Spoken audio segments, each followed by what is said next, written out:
Je voudrais vraiment donner un orgasme à ma partenaire. Mais je ne sais jamais si elle en a un. C'est une question qu'on me pose beaucoup plus souvent que vous ne l'imaginez. Et derrière cette question, il y a rarement de la performance. Il y a surtout du doute. De la frustration parfois. Et une vraie envie de bien faire. Parce que beaucoup d'hommes sortent d'un rapport intime avec cette pensée silencieuse. Est-ce qu'elle a vraiment pris du plaisir, ou est-ce qu'elle a juste été gentille avec moi? Si vous vous êtes déjà posé cette question, restez bien attentifs. On va clarifier les choses ensemble. Bonjour à tous. Pour ceux qui découvrent la chaîne, ici nous parlons de l'intimité, de bien-être intime et d'épanouissement dans le couple. Sans tabou, mais toujours avec respect et pédagogie. Entrons dans le vif du sujet. Avant de chercher à détecter un orgasme, il faut comprendre ce que c'est réellement. Un orgasme, ce n'est pas un cri spectaculaire ou une scène de film. C'est un phénomène physiologique précis, le point culminant de l'excitation. Imaginez une courbe qui monte progressivement et atteint un sommet. Ce sommet, c'est l'orgasme. Pour qu'il apparaisse, l'excitation doit avoir eu le temps de monter, d'être stimulée, nourrie, entretenue. Chez la majorité des femmes, l'orgasme implique une stimulation. Et c'est ici que beaucoup se trompent. Le clito n'est pas uniquement un petit point externe. Il possède une partie visible, mais aussi une structure interne plus large. La stimulation peut donc être externe, par des caresses directes, ou interne, par la pénétration ou la pression sur certaines zones sensibles. Chaque femme est différente. Certaines décrivent un orgasme plutôt localisé et intense physiquement. D'autres parlent d'une sensation plus diffuse, plus globale, presque émotionnelle. Cela signifie une chose essentielle, il n'existe pas un seul type de réaction. Maintenant, parlons concrètement des signes. Je vais les diviser en deux catégories, les signes variables et les signes plus constants. Commençons par les signes variables. Certaines femmes peuvent avoir une émission de liquide au moment de l'orgasme. D'autres pas du tout. Ce n'est pas un indicateur obligatoire. Certaines peuvent éclater de rire. Oui, vraiment. D'autres peuvent pleurer. Pas de tristesse, mais une libération émotionnelle intense. Certaines tremblent légèrement. D'autres au contraire se raidissent quelques secondes. Toutes ces réactions sont possibles, mais aucune n'est systématique.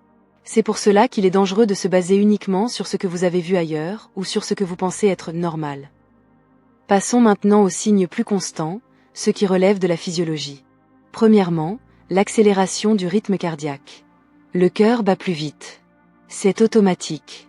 Deuxièmement, la respiration s'intensifie. Elle devient plus rapide, parfois plus profonde. Troisièmement, et c'est l'un des signes les plus fiables, il y a des contractions involontaires des muscles du périnée. Ce sont de petites contractions rythmiques, successives, qui durent quelques secondes. Ces contractions ne se contrôlent pas volontairement. Elles sont réflexes. Mais attention, je vais vous dire quelque chose d'important. Chercher l'orgasme à tout prix est l'une des erreurs les plus fréquentes. Pourquoi? Parce que dès que vous transformez le moment intime en mission à accomplir, vous changez l'énergie. Vous passez du plaisir à la performance. Et le plaisir ne fonctionne pas sous pression. Si pendant le rapport vous êtes mentalement en train de vous dire « Est-ce que ça marche? Est-ce que je fais bien? Est-ce qu'elle va jouir ?» Vous quittez le moment présent. Et elle le ressent. Le plaisir féminin, plus encore que masculin, est extrêmement sensible à la connexion émotionnelle, à la détente, à la sécurité. Une femme peut être physiquement stimulée, mais mentalement ailleurs. Et dans ce cas, la courbe d'excitation ne monte pas jusqu'au bout. L'orgasme n'est pas une commande qu'on déclenche. C'est une conséquence. La deuxième chose essentielle, apprenez votre partenaire. Pas les femmes en général. Votre partenaire. Même la même femme peut réagir différemment selon le contexte, l'état émotionnel, la fatigue, le stress, le degré de connexion. Un jour, elle sera expressive. Un autre, plus silencieuse. Un jour, l'orgasme sera rapide. Un autre, plus long à venir. Ce n'est pas une machine. C'est un être humain. Au lieu de chercher des signes comme un enquêteur, posez-vous une autre question. Est-ce que nous sommes connectés? Est-ce que je suis attentif à ses réactions? Est-ce que je lui laisse l'espace pour ressentir? Parfois, le moyen le plus simple de savoir, c'est de communiquer. Pas forcément pendant l'acte, mais après. Avec douceur. Sans accusation. Sans pression. Est-ce que tu as aimé? Qu'est-ce que tu préfères? Comment tu te sens? La maturité, ce n'est pas deviner. C'est dialoguer. Et je termine par quelque chose de fondamental. un rapport intime ne se résume pas à l'orgasme. Il est possible d'avoir énormément de plaisir sans atteindre un orgasme. Et ce moment peut être tout aussi satisfaisant. Si vous mettez son plaisir au même niveau que le vôtre, si vous êtes présent, attentif, à l'écoute, si vous ralentissez au lieu de précipiter, vous augmentez naturellement les chances que l'orgasme survienne. Mais s'il ne survient pas à chaque fois, cela ne signifie pas que vous avez échoué. L'intimité, ce n'est pas une performance à valider. C'est une expérience à partager. Alors au lieu de chercher un signal final, cherchez la connexion.